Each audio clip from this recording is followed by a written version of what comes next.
the highly anticipated trailer for Batman, Caped Crusader is out. Finally! Many details have already been revealed. The Batmobile, Gotham Police, the gallery of villains, and much more. Stick around until the end of the video as we analyze this trailer in its entirety and catch all the references of what's to come. Welcome to Comic Chronicles. Batman, Caped Crusader was announced at DC Fandom in 2021, and since then, this animation has been cancelled by Warner Bros. However, to our delight, Prime Video has acquired the rights for its release, and the first season will premiere soon. Right off the bat, the trailer highlights Gotham City's perspective on the Dark Knight, where some of the population fears him while others consider him a criminal. The police are actively pursuing him, with Detective Montoya even declaring that they will apprehend this criminal who dresses like Dracula. The city's mayor also expresses his opposition to Batman's actions, revealing that public opinion will largely hunt down the Caped Crusader. This detail references Frank Miller and David Mazzucchelli's Batman, Year One comic in the Golden Age Batman comics, where authorities also pursued him. In this particular scene featuring Montoya talking about the Batman, you can spot a photo of Batman that references Batman #1, with the name separated, which is also reminiscent of comics from the 1940s. Additionally, the police officer standing next to Gordon in that scene resembles Flash, who appeared in Batman, Year One, when the police were also discussing Batman's actions. The police emphasize that Batman has been seen driving his vehicle at night and assaulting officers. This provides us with the first glimpse of the Batmobile in this series.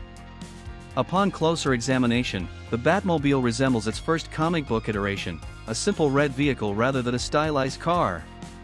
The difference here is that the car won't be red, and Batman won't have purple gloves. Inside the car, we can see various devices that will aid the Batman in his crime-fighting endeavors. Another character that will play a significant role in the story is Barbara Gordon, and the trailer already shows her prominent presence in the episodes. Furthermore, parallel to this, we can observe Batman investigating a series of crimes involving explosions in Gotham. In a specific scene, Batman tells Alfred, this could lead to a gang war in Gotham. Could someone be killing criminals, and perhaps Batman will initially be blamed for these crimes? That's just a theory that came to mind. This detail suggests that this may be the main plot line connecting all the episodes in an arc that will conclude at the end of the season. Before we continue, if you're a Batman fan and you're hyped for this animation, leave a bat like and your bat subscription to this channel. By doing so, you help us reach our first goal of 1,000 subscribers, and in return, you'll receive daily videos on comics, movies, animations, games, and DC and Marvel news. Thank you very much. Next, we get a glimpse of the Batcave, and the first thing to note is that it will be more modest, with Batman's laboratory equipment, his files, the map of Gotham, and of course, by Batman's side, our dear Alfred, who is Alfred Beagle in this iteration, not Alfred Pennyworth. Reminding us that this version of Alfred comes from the Golden Age comics, where the character was different from the usual version. He leaned more towards comedy and aspired to become a detective, but underwent a revamp following the 1943 Batman serial. Click on the card on the screen as we've made a video entirely focused on Alfred in the comics. The preview also showcases other shots, such as Harvey Dent's candidacy, revealing that he is indeed corrupt but will start to care about others after his face is disfigured. Speaking of Two-Face, it's interesting to note that in this animation, his damaged side of the face will be on the right rather than the left, as the left side is typically the damaged area. In addition to Two-Face, another character in the series is Harley Quinn. In a recent interview with Vanity Fair, actress Jamie Chung, who voices Harley Quinn in Batman, Caped Crusader, discussed the changes in the portrayal of the character in the new animated series. The new version of Harley Quinn reimagines her without an origin story tied to the Joker. You have a psychiatrist who is really chipper and seems to genuinely care for her clients, but she's like Robin Hood. She caters to some of Gotham's elite but takes on the responsibility of meting out justice in her own way, she explained. It's kind of scary. They really wanted her to be really threatening, a little quieter and more calculating. In another interview with Variety, Bruce Timm, co-creator of the new Batman animation, emphasizes that the clown princess of crime will have a double life, as she enters into a romantic relationship with Gotham police officer Renee Montoya. The idea of putting them together just felt natural.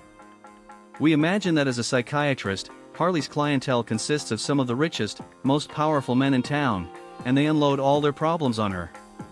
That drives her nuts. She hears all this stuff, but because of her professional code, she can't tell anybody. We thought these guys confessed really terrible things to her, that made her think, well, I can't just let this person walk, but I also can't take him to the police, so I'll take on an alter ego and do something about it. This adds another layer of development to the character, who was previously well established in the 90s Batman, the animated series. Concerning her visual design, we see something quite different from the norm, but it's evident that among the influences for the character's design, there's a mix of Harlequin and Pierrot. Speaking more about the other villains, we have the confirmation of Onomatopoeia, who was created by Kevin Smith in the 2000s, though he appears with a slightly different look here to hark back to the 1940s era. Clayface also makes an appearance, staying true to his Golden Age origins, where Basil Carlo was an actor who used masks and makeup to commit crimes. In this particular scene, I believe he is disguised. Catwoman will also have a significant presence in the animation, and in the trailer, we see a classic scene of Batman pursuing her across the rooftops of Gotham. And who else appears in the story? Firebug, a villain somewhat similar in motivation to Firefly, with a sick obsession with fire. Additionally, we catch a brief glimpse of Penguin in his Iceberg Lounge. In addition to the villains shown in the trailer, we will also see the Gentleman Ghost, who originally was not a Batman antagonist. He emerged in the Golden Age in Flash comics as an enemy of Hawkman, but he has crossed paths with the Dark Knight in Batman, the Brave and the Bold, and more recently in the comic Batman, detected by Tom Taylor and Andy Kubert. Nocturna, Natalia Knight, is another character who will appear in this season. She was created by Doug Moench and Don Newton, first appearing in Batman number 363, 1983. Nocturna is a Gotham City criminal and an enemy of Batman. Due to an accident while studying astronomy, her skin turned white and became vulnerable to light. Originally, her partner and adoptive brother were the criminal Nightslayer. Right from the start, it's evident that the animation will be both realistic and fantastical, striking a balance. In interviews with IGN, Bruce Timm emphasized that the new animated series is not a remake of its predecessor, Batman, the Animated Series. The new show may have a similar aesthetic, but Caped Crusader is something unique. Regarding the series setting, we can truly see something that evokes the 1940s, with details such as Thompson submachine guns, the absence of a Batcave filled with technology, and a noir aesthetic in the animation. All of this contributes to a truly fresh take on Batman. In this interview, it was also revealed that Warner Bros. Actually wanted a continuation of Batman, the Animated Series, picking up where Batman, the New Adventures had left off. However, Bruce Timm decided to bring something new involving the character. Bruce Timm and James Tucker revealed, "We didn't have the same kind of limitations we had in the 90s when it was specifically made for kids and we had to worry about selling a certain number of toys. So that was also exciting. The chance to make the show without those same kinds of limitations was really exciting. But it was really more about the way we looked at Batman and how we could make him radically different from most other versions of Batman you've seen before."